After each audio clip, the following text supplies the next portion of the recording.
what I'd like to know is, what was the process of coming up with her look? The clothing, the costumes. I have people sending me things that they think are references that you used. Everybody's debating this.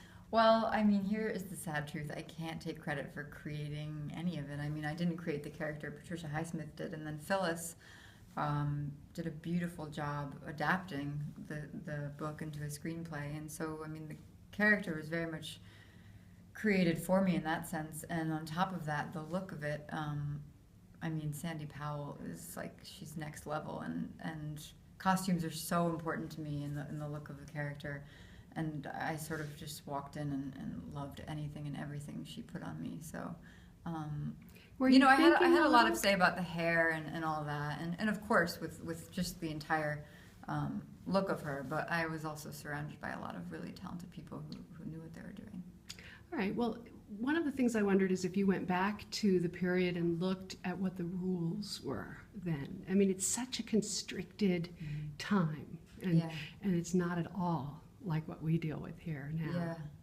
Yeah. I listened to this one thing, you know, in working on the dialect, I got to listen to all these sort of recordings from that time, different sorts of things, interviews, and then there was this one recording of this sort of lesson for women who are working at department stores.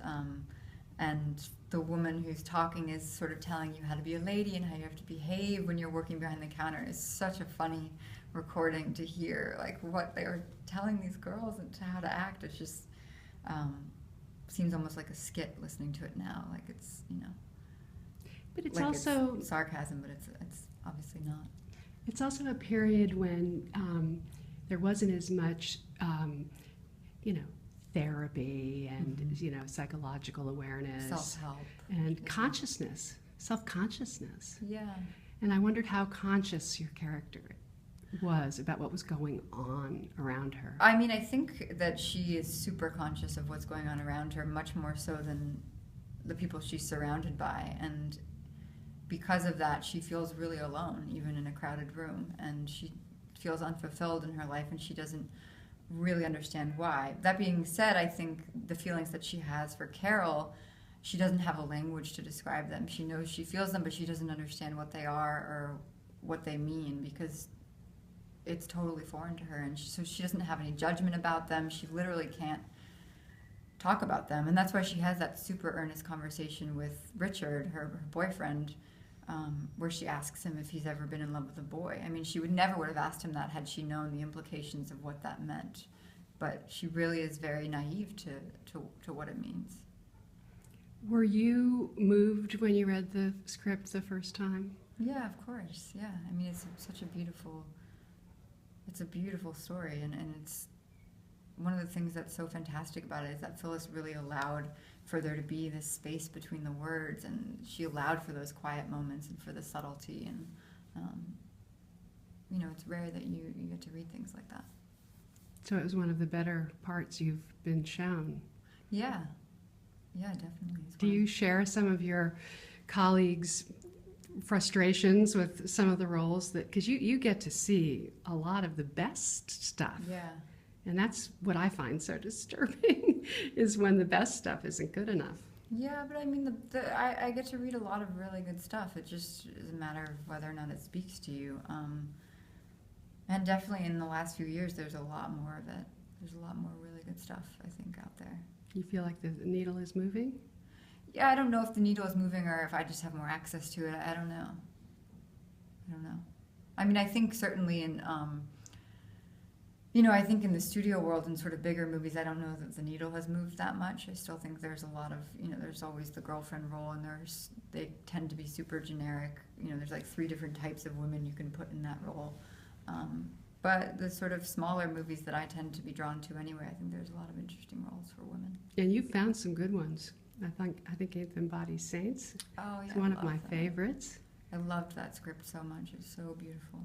That's one of those movies where it makes me cry that so few people saw it.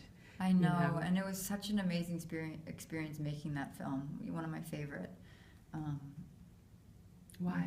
Yeah. I don't know. It just was, you know, the film takes place in the 70s, and David Lowery and the producers, they're all these sort of kind of hippie guys. They all have, we called them the bearded men, and it felt like we really were in the 70s making a film. It was super collaborative.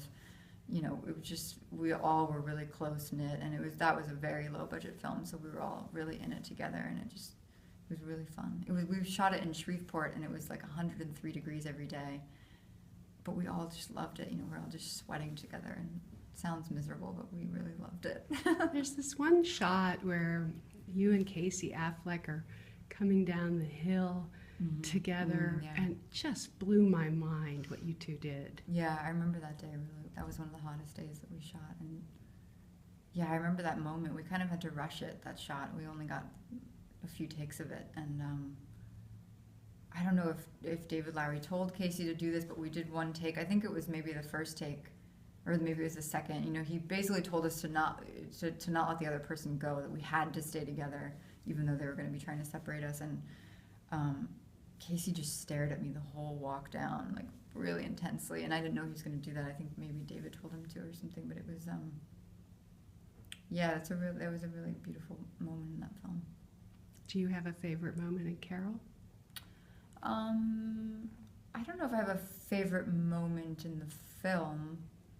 I don't know that I've seen it enough to remember a lot of the moments, but one of my favorite scenes to shoot, or two of my favorite scenes, the first being the first time that Carol and Therese they have sort of their little lunch date, and it was the first time that me and Kate really actually got to do a scene together, you know, a substantial scene where we had all day to shoot it, which was a luxury for us, and we shot it in these really long takes, and there's so much subtlety and nuance in that scene, and it was just really, you know, to get to finally do, you know, a real scene with Kate and to get to watch her and play off her, it was really, really fun to do that scene. Like being with one of the best tennis players. Yeah, that's exactly what it felt like. So it upped your game? Oh, of course. I mean, I'm so lucky in that a majority of my performance is reactionary, and she's the thing I'm reacting to, so without her, I'm nothing. And was one of your least favorite or more uncomfortable scenes the love scene, or did you? No. It's such an important scene for the film, and we all knew that, and we knew it was going to be this really important moment of relief and release for these women, and that there was going to be so much tension building up to it. So we knew it was really important. And it's, of course, always uncomfortable to do a scene like that, but not any more uncomfortable than doing a scene where you have to get super emotional and you're naked in a different sense, you know. It can be embarrassing to be naked in front of people, physically or emotionally.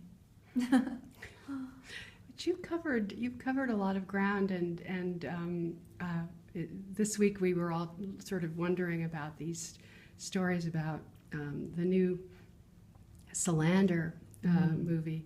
Is the reason that you don't want to do it because it isn't David Fincher and you feel a certain loyalty to you wouldn't want to do it without him? Well, I've never said I don't want to do it. I mean, I plan on doing it. I mean, until someone tells me that I'm not, it's my understanding that I am doing it. The only thing that I know to be true out of any of that is that they've hired a writer. They hired Steve Knight to adapt this fourth book that I haven't read yet, and I don't really know what David's plan is or what the studio's plan is. All I know is that Salander is my part until someone calls me up and tells me otherwise. Glad to hear it.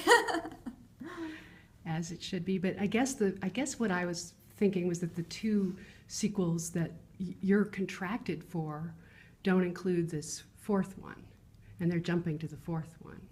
So they can, if you don't like it, you can say no, and if they I don't really know. It's a better question for someone who pays attention to these sort the of legalities part of it, but the agent, yeah.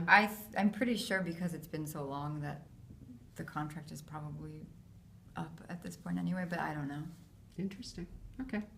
But that character is one of the great characters. Oh, I mean, I love her. Time. It's like I'll always love her, and I feel like it's a part of me, and I definitely don't feel done with it. I mean, I went into it with the mindset I was going to be doing 3 of them, and so when I left that part, I don't feel like I felt like I was just taking it off and putting it in the closet, and that I was going to get to revisit it. So I would be devastated not to.